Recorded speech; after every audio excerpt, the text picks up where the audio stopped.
Welcome, everyone. We are going to continue with our discussion of employee handbooks and the policies we should include. And so when we've had many episodes on this, Mike, but there's just so much to talk about here. So we promised, dear listeners, that this will be the last one, although we haven't had any complaints yet. But before we jump in, Mike, we got a question. The question for today is, if you could have front row seats to any concert, what concert would that be?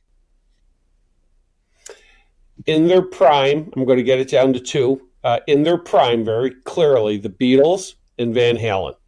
Oh, those are awesome. The Beatles would be awesome. I did not think of that, Mike. That would be great. This is going to sound, everybody's going to think I'm crazy, but I just saw the movie Song Sung Blue, which is with Kate Hudson and Hugh Jackman, and it's about a tribute band. And it's a tribute. The movie is a tribute to tribute bands, and they're a tribute band. Mike, you're going to roll your eyes, I'm sure, to Neil Diamond.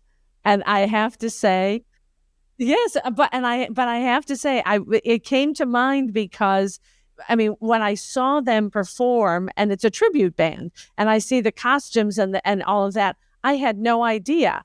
I mean, just no idea. And I thought, you know what? That would probably be fun to have been in his prime, like you said, that. Now, the other, if I were going to do one currently, Mike, I would say Michael Bublé. And the reason I say Michael Bublé is he usually comes out with the whole orchestra, and he's kind of a showman like Hugh Jackman, on the stage, So that's where I'd go with it. But fun. All right. But I really like yours. I think the Beatles will be cool. So, all right. Now we got to get down to the boring stuff, Mike. And I thought, Mike, to shake it up this time, because we chat back and forth about the different policies. But I'm going to throw out a policy that I think a lot of people may not be thinking about.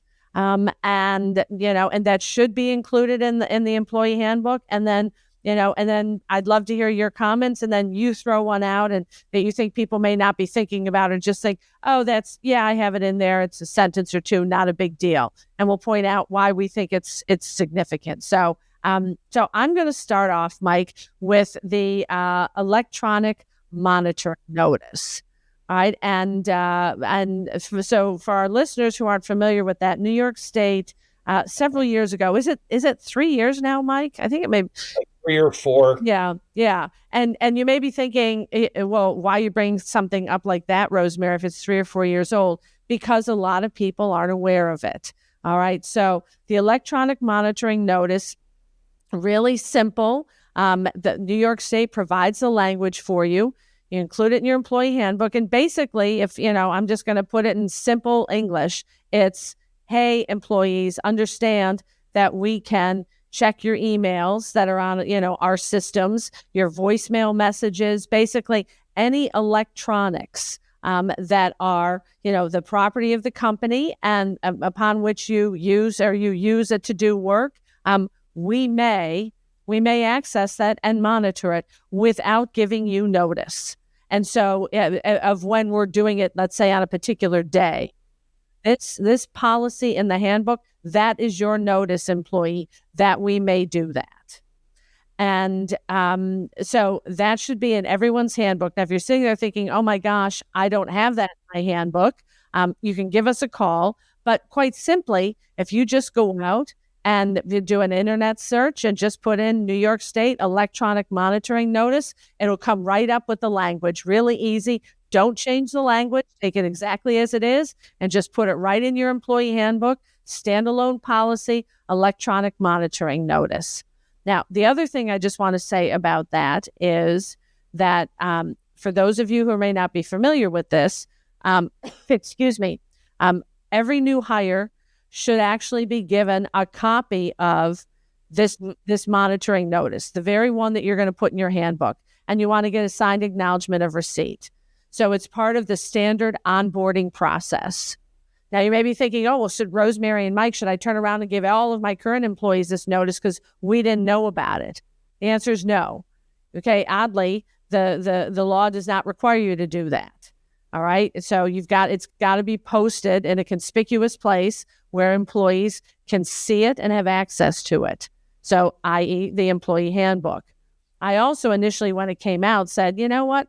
Put it up on your board with all your labor notices, but your new hires should always get that. Signed acknowledgement of receipt, keep a copy of that signed acknowledgement of receipt in their file so you can show you gave it to them. So, and the other thing, well, I'm probably stealing all the thunder. I'll let Mike, do you want to add? I was going to go on and on. Mike, do you want to add anything to that? I think that's all accurate, good, sound advice. I would simply point out one thing. If you're redistributing your handbook every year, like we recommended way back in the first handbook episode we did, you're going to be getting sign-offs from your employees every year. So you should have not just one, but a lot of them. And I think that's simply the best practice. Yeah, exactly. Well, and the other thing I was just going to add quickly on this, I'm going to flip it to Mike and let him pick a policy. I've had employers say to me, but you know what? We really don't do that. So do we really need to keep it and put that policy in there? And Mike, what's your answer to that question? 100% yes, because you may not think you're going to do it. You may never do it, but all of a sudden you may have to do it as part of an internal investigation, maybe of a sexual harassment claim or something else. And you would then be hamstrung, and you wouldn't necessarily, you might be breaking the law if you were to go and do it at that point. So yeah, let's give the notice. Doesn't say you have to do it. You're not telling your employees you're gonna do it. You're simply warning them we might do it. No big deal. Precisely. Exactly. I couldn't have said it better. So that was my first policy that I wanted everybody to be aware of, Mike. Okay, so go ahead. You throw one out. Yeah, so I wanted to just briefly, one that gets, I'm still seeing issues on direct deposit of payroll checks. Here in New York, you cannot force an employee to do direct deposit. If they want a real check, you have to give them a real check. You can encourage direct deposit, but you cannot compel it in any manner. So if you have something in your handbook, it's simply, hey, the company encourages employees to use direct deposit as a means of getting their paychecks quickly.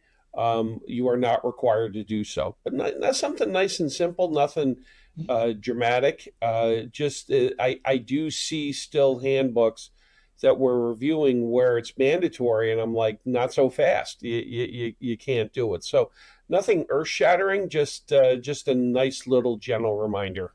Yep, and that is a great reminder, Mike, because you're right. I saw one recently where the language was all checks will be directed via direct deposit. So that's a great one.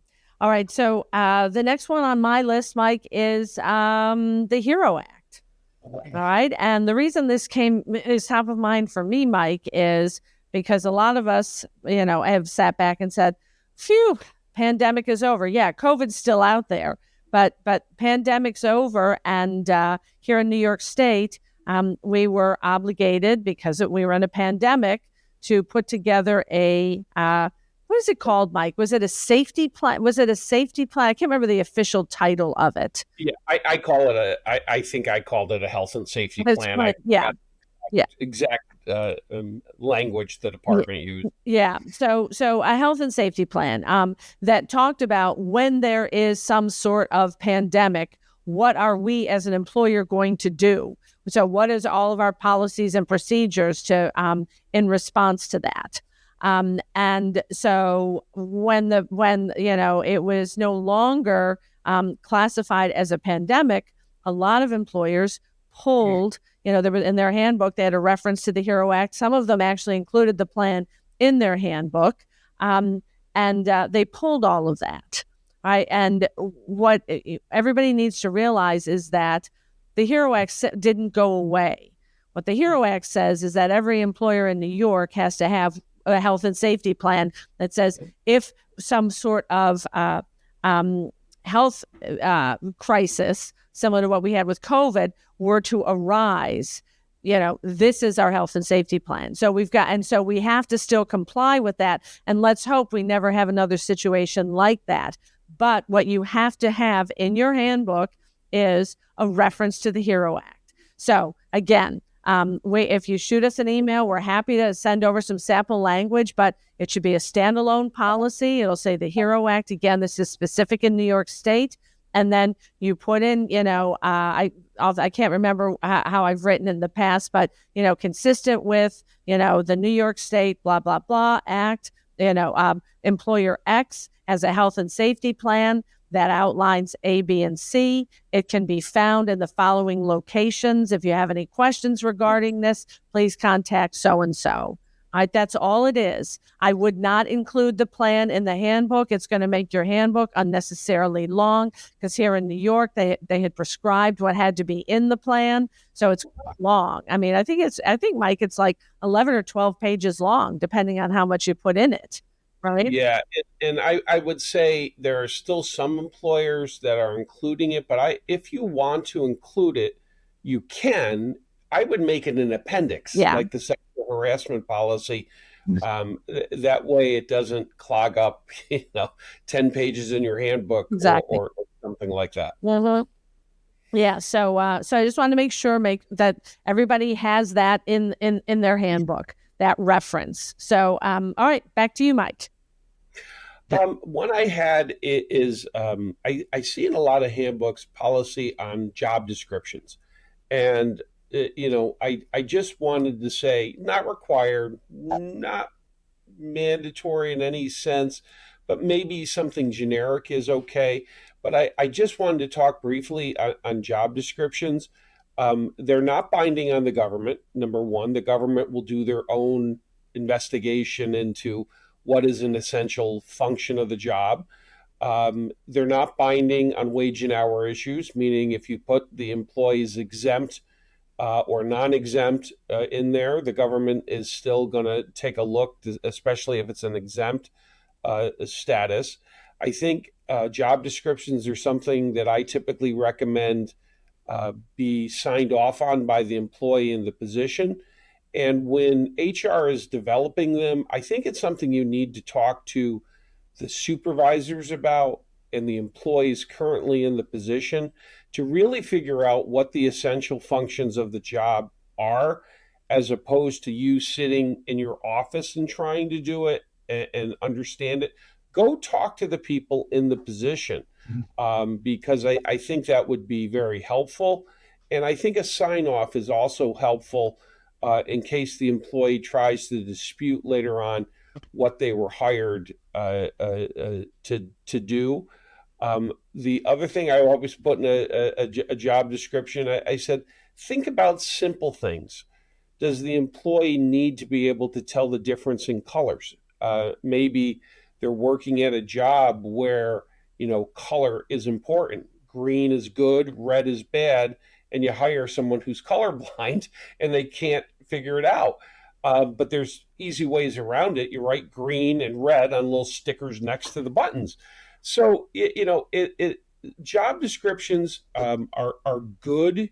It's a good help if they're accurate, and try to make them as accurate as possible. And when the job description changes, that should change as well.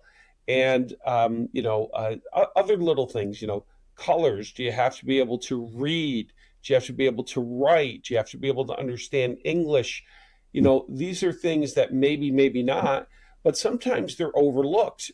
And I tell people, take a hard look at what the person really needs to be able to do, because it's important. If you're going to do a job description, one, it's accurate. And if you're going to have a policy, that the policy is an accurate reflection of what you are actually doing in the workplace. So like I've seen policies, Rosemary, we conduct a yearly assessment of job descriptions. And then I say, tell me about that. We really don't do that. Then don't put it in your policy. Yeah. It makes things worse. Yeah, well, and it's funny because I was going to ask. I've not seen any a policy relative to job description, so I was going to ask about it. So that's the example right there.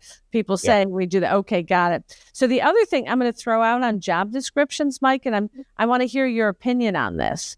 Um, if the job could require overtime, I include that as an essential function. And Yes. so I have encouraged. I work with a lot of manufacturers, and so a lot of times, as you know, Mike, in high peak, times of the year or months, they've got mandatory overtime, right? And so they might have to come in on the weekend or something like that.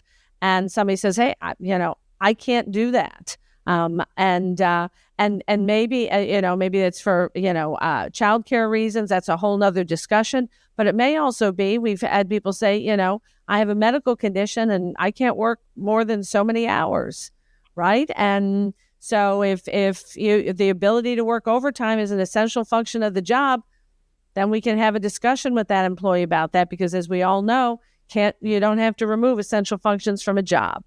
So, but again, as Mike said, think about it. Is it truly an essential function? But I think if it comes up regularly, which it does with a lot of my manufacturing clients, then include it as an essential function. Comments on that, Mike? Thoughts? I agree with all that. And remember, there are lots of different types of workers out there.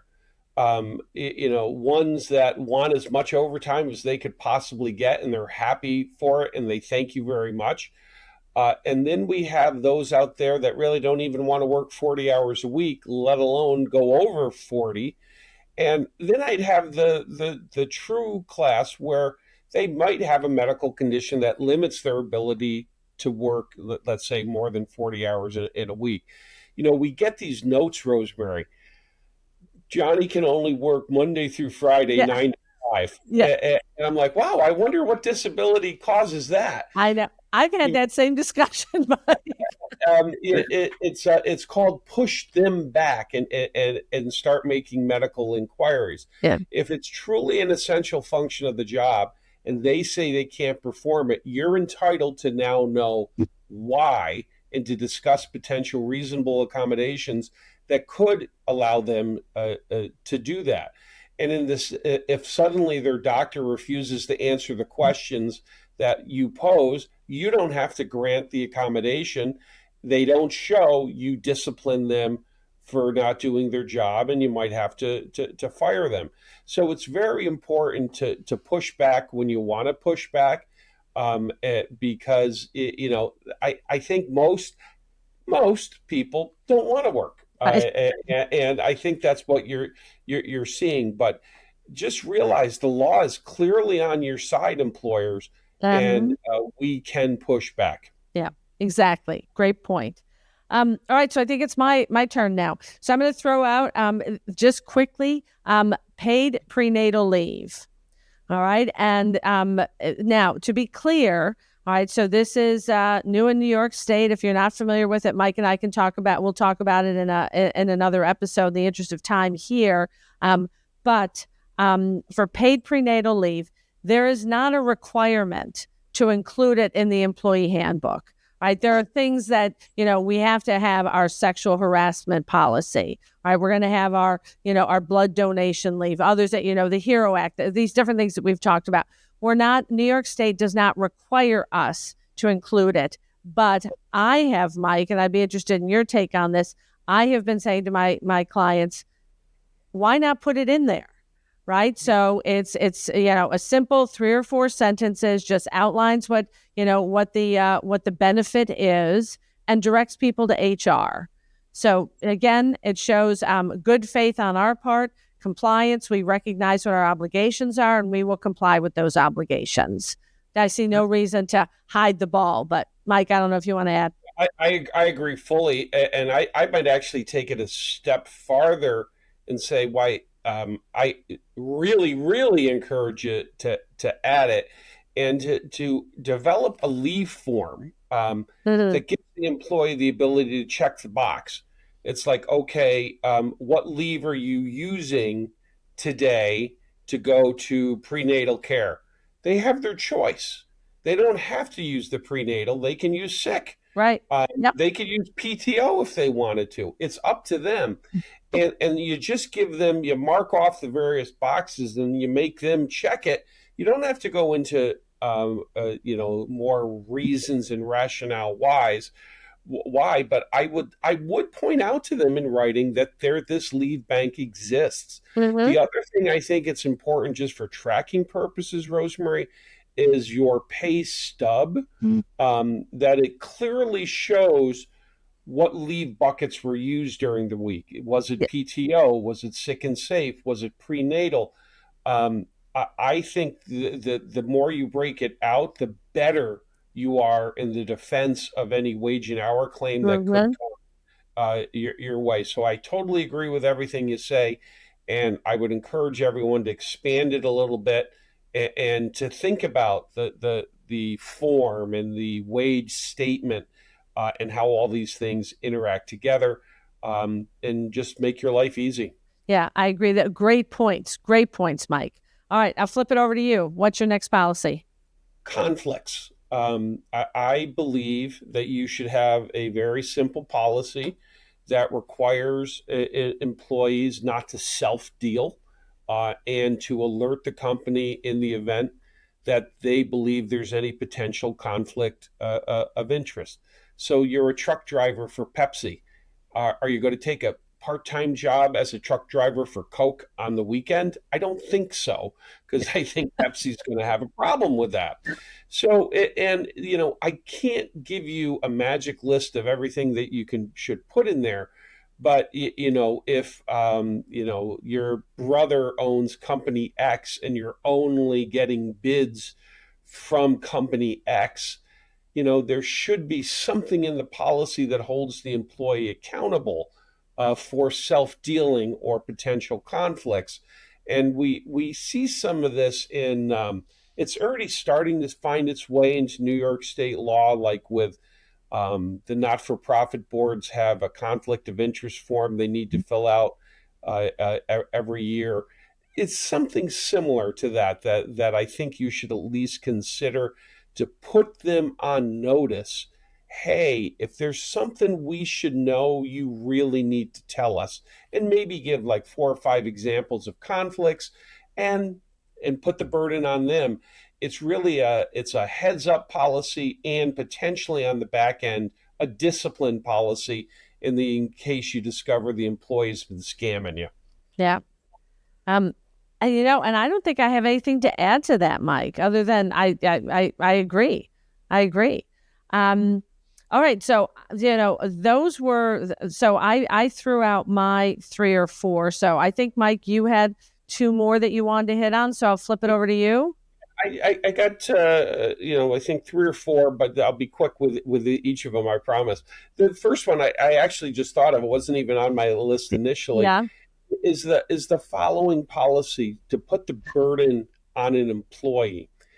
If you are taking any prescription or non-prescription medication, or otherwise compromised, maybe by illness or sickness, and you believe it's going to affect your ability to safely perform your job, please tell us. Now, we're not asking what the med is initially. Let's say it's prescription something or other. Yes, I'm on a prescription med and it makes me dizzy.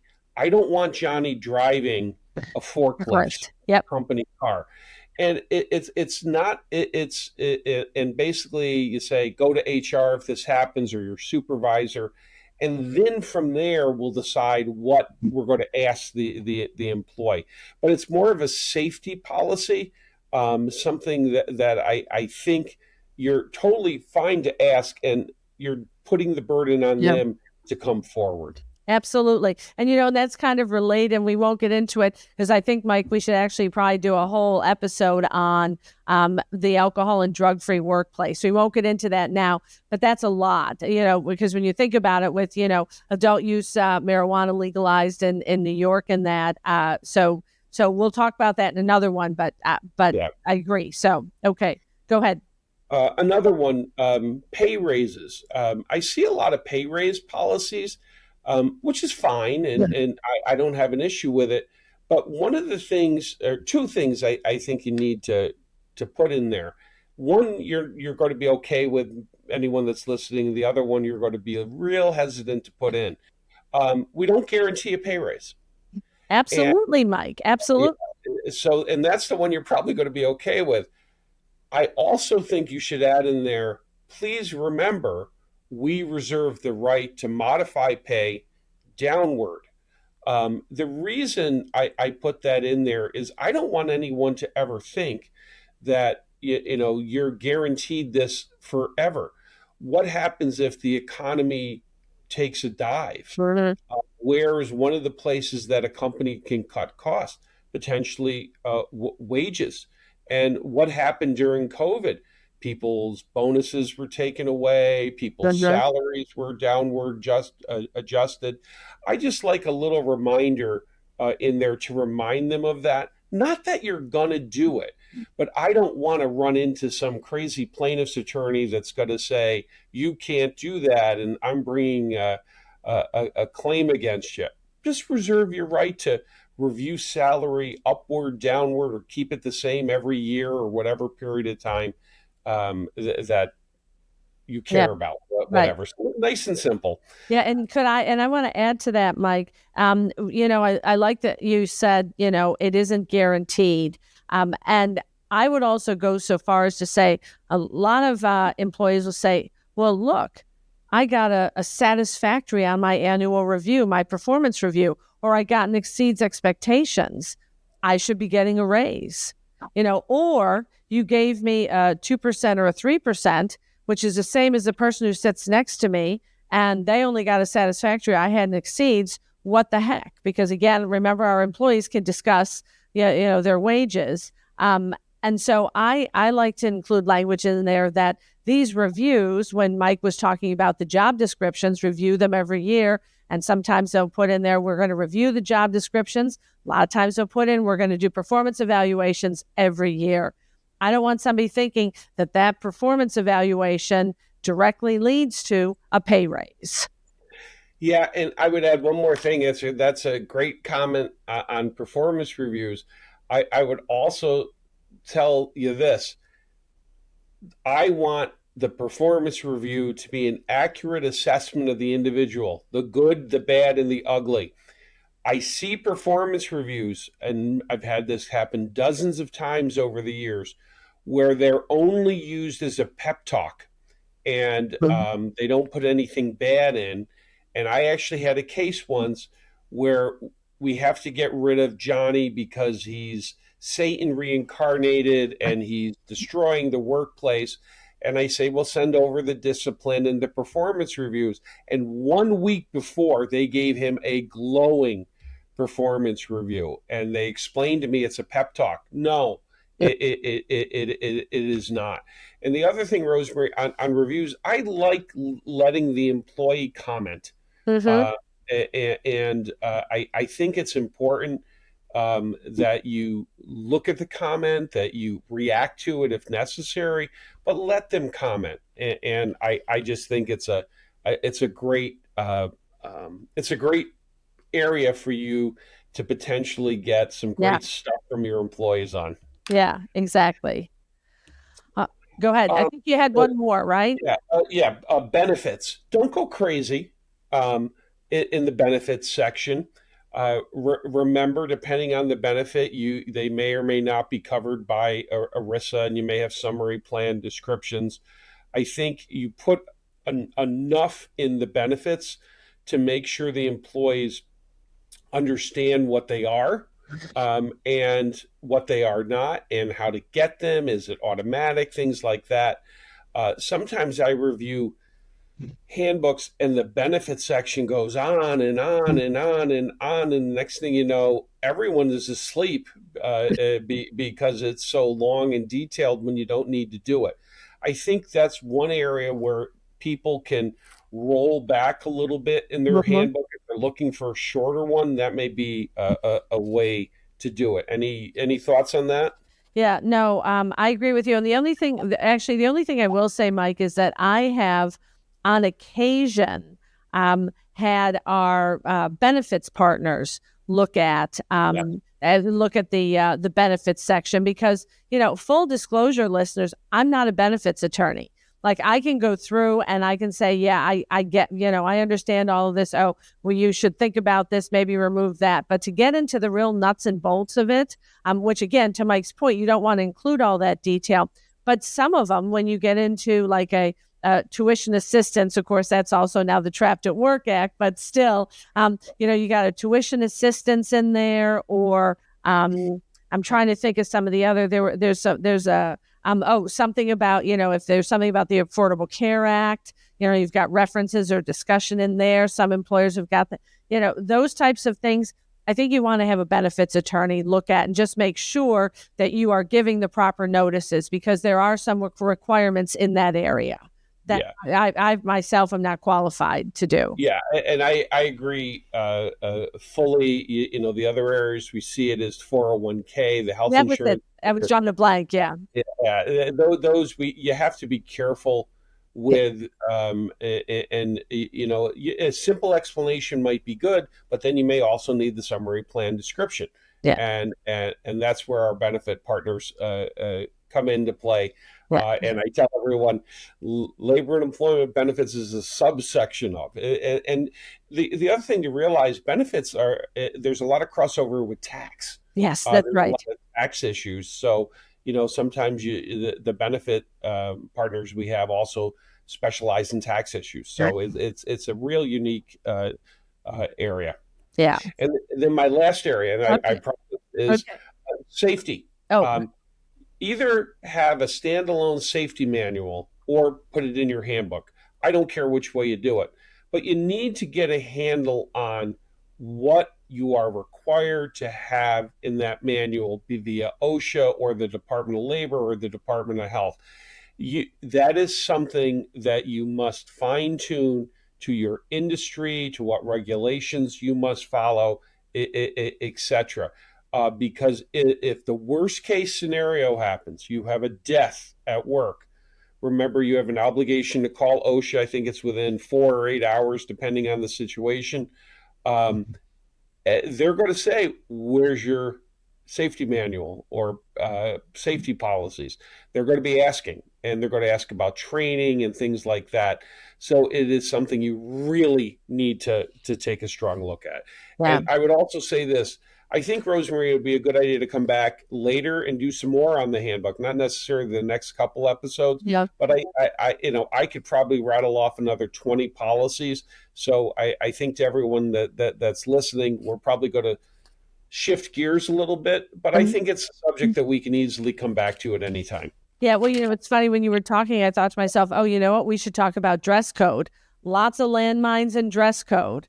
But yes, I think you're right. So we'll give everybody a break from handbooks and we'll move to something else. But we're at our time. We're a little over. Sorry, everybody. Gave you a little bit more time on the treadmill, right? That's what I say. You're exercising and listening to us. So on behalf of Mike and myself, thank you for listening. Please check us out on Spotify and YouTube. If you have comments, questions, topics you want us to discuss, let us know. In fact, one of my clients shot me an email and said, could you talk about rest and meal periods or breaks and meal periods? And I just got the email from them. And so Mike and I talked. And so that's going to be our next episode. So episode 8, we'll be diving in and chatting about breaks and meal periods in New York. So thank you all. And we'll talk to you soon. The Labor and Employment Podcast is available on barclaydamon.com, Spotify, and all major podcast platforms. Be sure to like, follow, and stay connected for future episodes.